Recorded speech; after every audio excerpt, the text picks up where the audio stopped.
অবশেষে ভ্যাপসা গরম থেকে মিলতে যাচ্ছে স্বস্তি। টানা 5 দিন দেশ জুড়ে হালকা থেকে মাঝারি এবং কিছু কিছু এলাকায় অতি ভারী বৃষ্টি হতে পারে। এর ফলে সারা দেশের তাপমাত্রা সর্বোচ্চ 3 ডিগ্রি পর্যন্ত কমতে পারে বলে ধারণা করা হচ্ছে। এতে চলমান তাপপ্রবাহ অনেকটাই কমে যাবে। রোববার এক পূর্বাভাসে এমনটাই জানিয়েছে বাংলাদেশ আবহাওয়া অধিদপ্তর। সেখানে বলা হয়, আগামী 24 ঘন্টার মধ্যে ময়মনসিংহ, খুলনা, বরিশাল, চট্টগ্রাম ও সিলেট বিভাগের অধিকাংশ জায়গায় এবং রংপুর, রাজশাহী ও ঢাকা বিভাগের অনেক স্থানে অস্থায়ীভাবে দমকা হালকা থেকে মাঝারি ধরনের বৃষ্টি বজ্রপাত হতে পারে।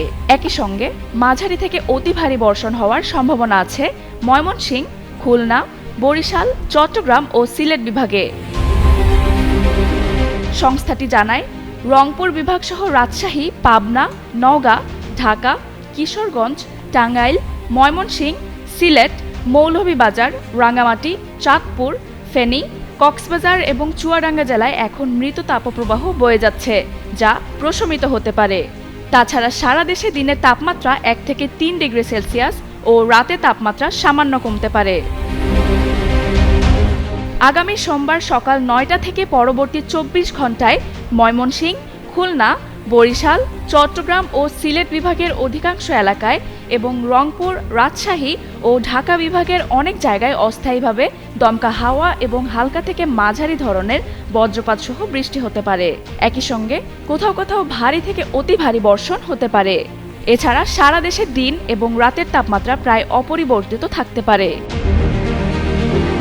মঙ্গলবার সকাল 9টা থেকে পরবর্তী 24 ঘন্টায় রংপুর, রাজশাহী, ঢাকা, ময়মনসিংহ, খুলনা, বরিশাল, চট্টগ্রাম ও সিলেট বিভাগের অধিকাংশ স্থানে অস্থায়ী দমকা হাওয়া ও বিদ্যুৎ চমকানো সহ হালকা থেকে মাঝারি ধরনের বৃষ্টি হতে পারে।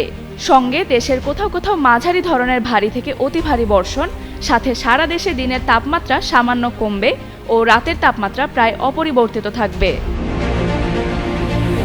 আর বুধবার সকাল 9টা থেকে পরবর্তী 24 ঘন্টায় রংপুর, রাজশাহী, ঢাকা, ময়মনসিংহ, খুলনা, বরিশাল, চট্টগ্রাম ও সিলেট বিভাগের অধিকাংশ জায়গায় অস্থায়ীভাবে দমকা হাওয়া ও বিদ্যুৎ চমকানো সহ হালকা থেকে মাঝারি ধরনের বৃষ্টিপাত হতে পারে। একই সঙ্গে অনেক এলাকায় মাঝারি ধরনের ভারী থেকে অতি ভারী বর্ষণ হতে পারে, যা দিন এবং রাতের তাপমাত্রা প্রায় অপরিবর্তিত রাখবে।